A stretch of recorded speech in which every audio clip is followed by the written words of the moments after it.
Comment faire pour avoir un sommeil profond et réparateur?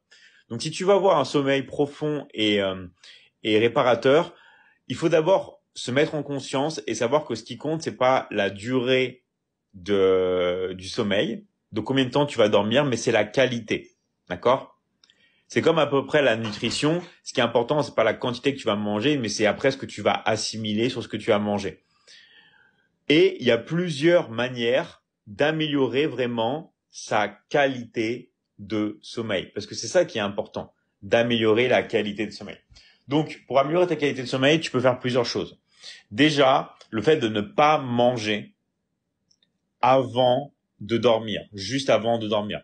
Moi, je conseille vraiment de manger le dernier repas minimum 3 heures avant de dormir. Mais le mieux, c'est 4 heures ou 5 heures. Alors, il y a des gens qui vont dire, oui, mais moi, quand je mange, j'arrive mieux à m'endormir. Oui, peut-être que tu vas t'endormir plus facilement et plus rapidement si tu manges juste avant. Parce que ton corps, ça va le fatiguer. Mais après, tu vas moins bien récupérer. Parce que le corps, il n'est pas fait pour digérer à l'horizontale de cette manière-là. On est fait pour digérer à la verticale. Donc, comme si on est debout ou assis. Pour le niveau du tube digestif. Mais le corps a du mal à digérer. On n'est pas fait pour digérer de manière allongée. Donc, ça va fatiguer. C'est quoi la digestion? Vous allez envoyer du sang dans votre estomac, dans votre corps.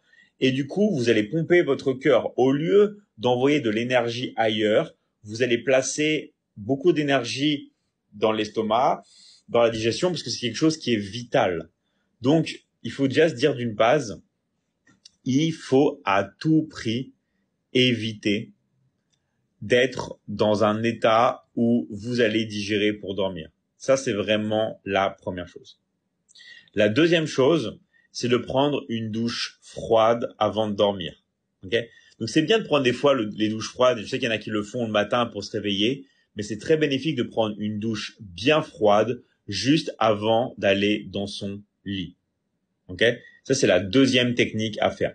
La troisième chose, c'est de ne pas dormir dans une pièce où il fait trop chaud. Vraiment, ça, c'est très, très, très important. Et quand je dis pas dormir dans une pièce où il fait trop chaud, c'est même vous au niveau de vos habits. Vaut mieux, moi, c'est ce que je fais tout le temps, dormir sans habits. D'accord? Donc ça, c'est vraiment déjà 3 choses qui sont vraiment, vraiment importantes.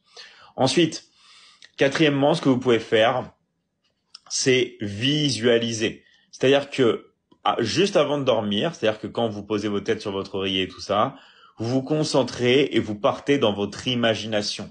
Vous imaginez que vous allez bien dormir, que vous allez faire une bonne nuit et quand vous allez vous réveiller, vous allez être en pleine forme et vous allez pouvoir obtenir tout ce que vous désirez dans votre vie. OK? Donc, c'est très important vraiment de combiner ces 4 éléments pour pouvoir dormir bien, pour pouvoir améliorer son sommeil.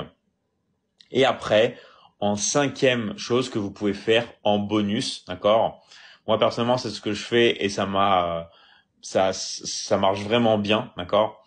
C'est de prendre, si jamais vous en avez besoin, évidemment, donc ça je dis c'est optionnel, de prendre de la mélatonine, d'accord? Ça, vous allez voir que vous allez pouvoir aussi bien récupérer, vous sentir bien, mais attention à pas non plus être dépendant de ça pour dormir et pour récupérer. Mais ça marche très très bien.